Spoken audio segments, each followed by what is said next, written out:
stronger, and bigger. That's what makes you grow. Alcohol basically stops that entire process. And so the rest of the video, he speaks nonsense about alcohol. Sorry, he got it totally wrong. He says alcohol stops you from burning fat. No, it does not. Not in the slightest. Coach Greg, in today's video, the only 10 things you need to worry about for weight loss. And so I'm going over the video by the Jump Rope Dudes, of which he's going to explain what you need, and I'm going to analyze him.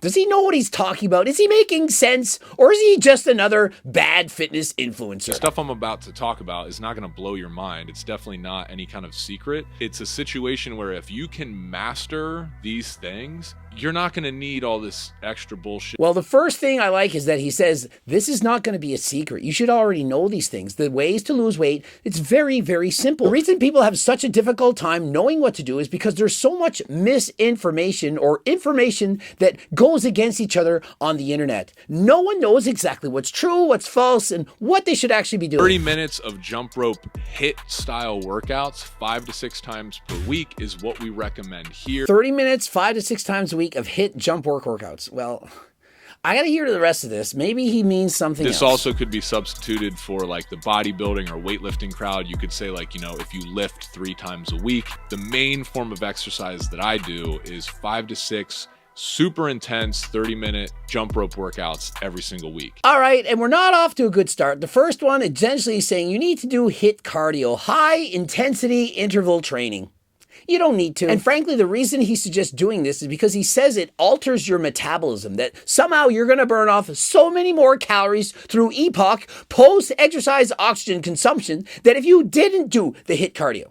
It's not true. APOC is only going to burn approximately 6 to 15% of the calories in total that you did during that workout. And so let's say he did 30 minutes of HIIT cardio. What did he burn? 400 calories if he's lucky. 6 to 15% is 24 to 60 calories. That's it. And so it's not magically altering your metabolism. Do you really care that much about 24 to 60 calories? I mean, if you had just gone for 5 more minutes, you probably would have burnt that many calories or more. Also, second, he's not doing HIIT cardio. If you do 30 minutes of skipping, it's not HIIT cardio. HIIT cardio is when you go extremely hard for perhaps 30 seconds, maybe a minute, and you follow that up with something easy. For example, when I'm racing on a bike up the mountain, I'm going all out so hard, can I keep up? And then on the downhill, it's easy. And so you go back and forth from going very hard to very easy. That is HIIT cardio. If you go very hard, for example, you go for a 20-minute run hard as you can, it's not HIIT cardio. You did steady state hard cardio.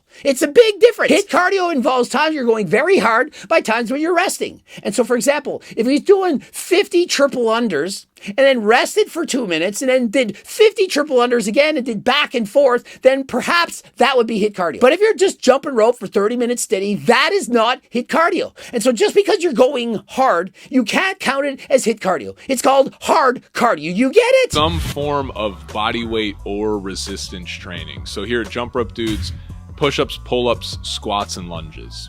If that's all you did for body weight stuff, that's totally fine. And number 2, I like this one, makes a lot of sense. And he does body weight exercises, for example, calisthenics, but you could also go to the gym, you could lift weights. And so what he suggests is you're trying to build muscle. Muscle burns more fat than fat does. For every pound of muscle you gain, you're going to burn approximately 8 calories. In comparison, fat only going to add 2. Couple that with doing neat, non-exercise activity thermogenesis, moving your body around, you're going to burn off way more calories. And so if you have more muscle, you have a bigger metabolism, and that helps you to lose weight. More steady state kind of cardio or activities where you're having fun and you're burning calories, and it's just like a nice add-on. And so number 3, he considers this to be list cardio, but what he explained was a combination of neat, non-exercise activity thermogenesis. This is our calories you burn throughout the day without even counting it as exercise. Walking up a flight of stairs instead of taking the elevator or an escalator, that is a form of NEAT. It's not cardio, you're just going for a small walk, but it does burn off extra calories. He suggests you find an activity that you love and you keep doing it. Whether it's surfing, walking, climbing a tree, whatever you want to do, get out there and do it. And so this is excellent advice. Next, eat.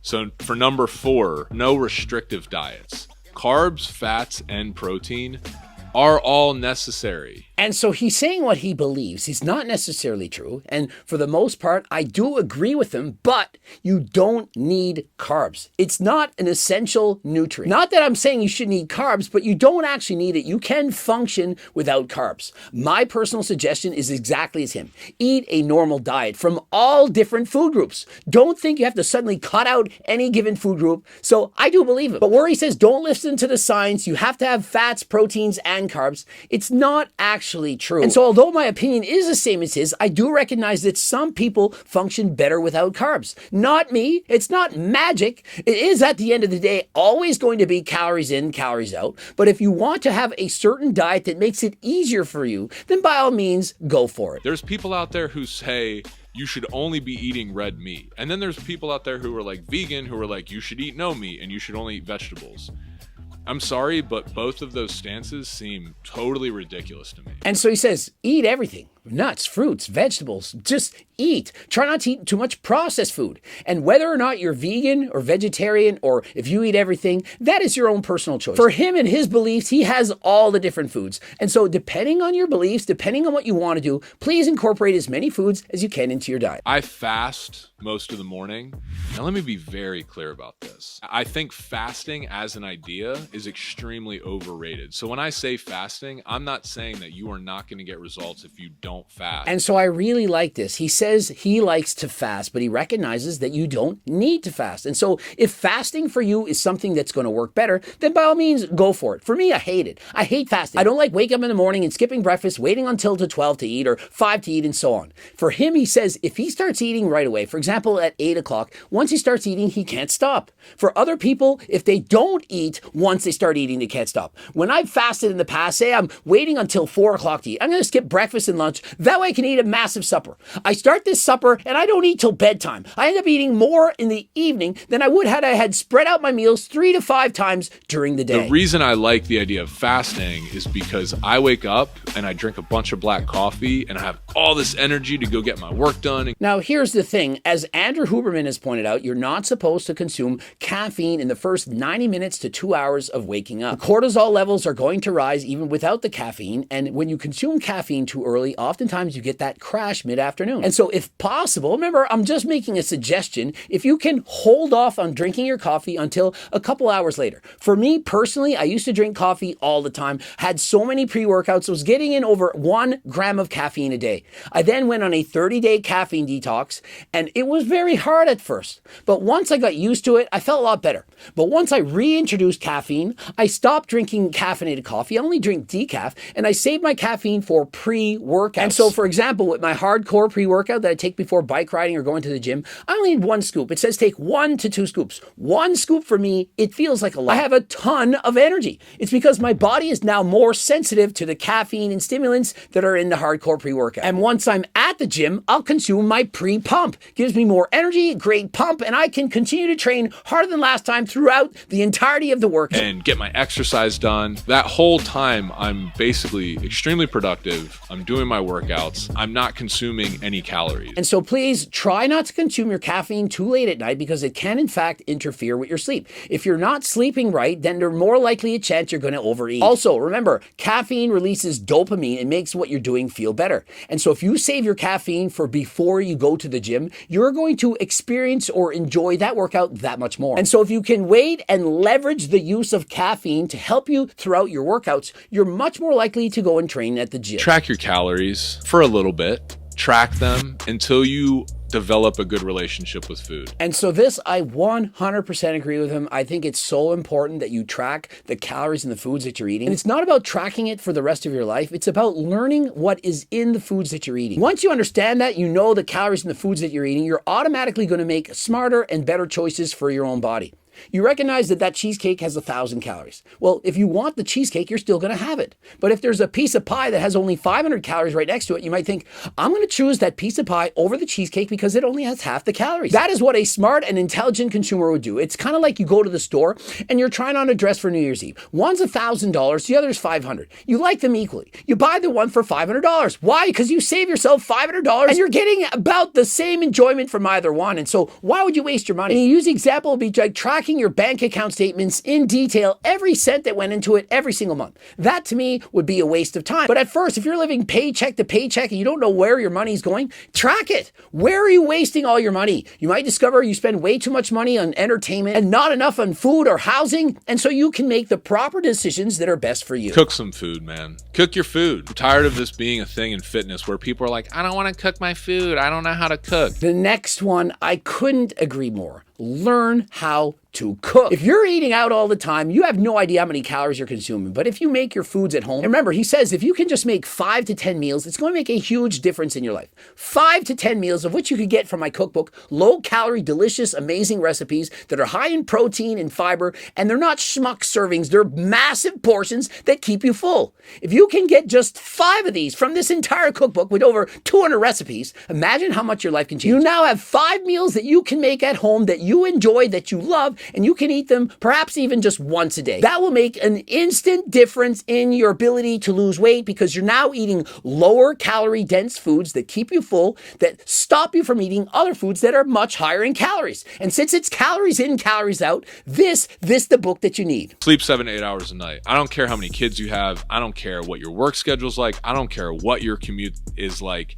If you are not hitting your fitness goals and you're not getting at least 7 to 8 hours of sleep a night, I have a hard time feeling bad. Next, you need to sleep, he says 7 to 8 hours. Remember, that is different for everyone. Some people, they need more. Some people, they need less. And so depending on your own individual sleep needs, get the amount of sleep that you need. You might be thinking you don't have time. Well, start looking at how many hours you spend on the internet or on your phone or watching TV. Subtract some of those hours and add those to your sleep. If you're not sleeping, you're not recovering. And remember, the lack of sleep is going to affect you physically, mentally, socially, emotionally, spiritually, everything. Sleep is the cornerstone, the basics. You must get enough sleep. Drink 90 to 120 ounces of water per day. If you want to be even easier on yourself, just say 100 ounces. Overall, people just don't drink enough water. Next up, water. He suggests approximately 100 ounces of water, perhaps 2.5 to 3.5 liters of water every day. And remember, it doesn't have to be water. I also think that if you drink non-nutritive sweetened beverages,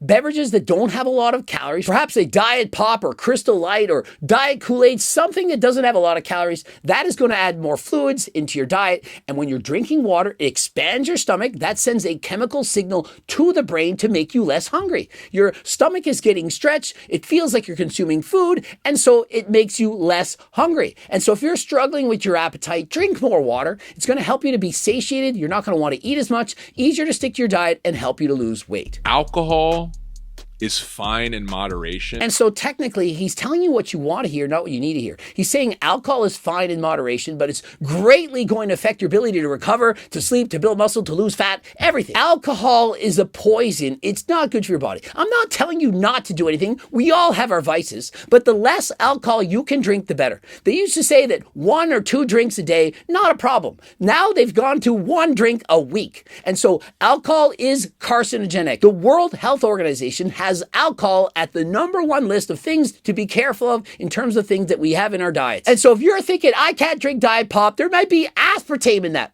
Well, in comparison, alcohol, far, far worse. We know it to be bad.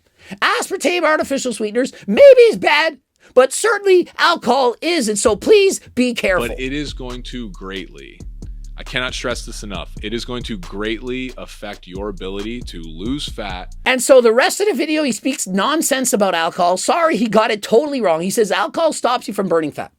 No, it does not in the slightest. If I never ate for a week and all I did was drink 10 beers a day, I would get shredded. I would be in a calorie deficit despite the fact that every 2 hours I'm drinking a beer. I am losing weight. It's calories in, calories out. And so just because you're drinking alcohol, you can't break the laws of thermodynamics. It doesn't work like that. Perhaps in Bart K's universe, but not here on Earth.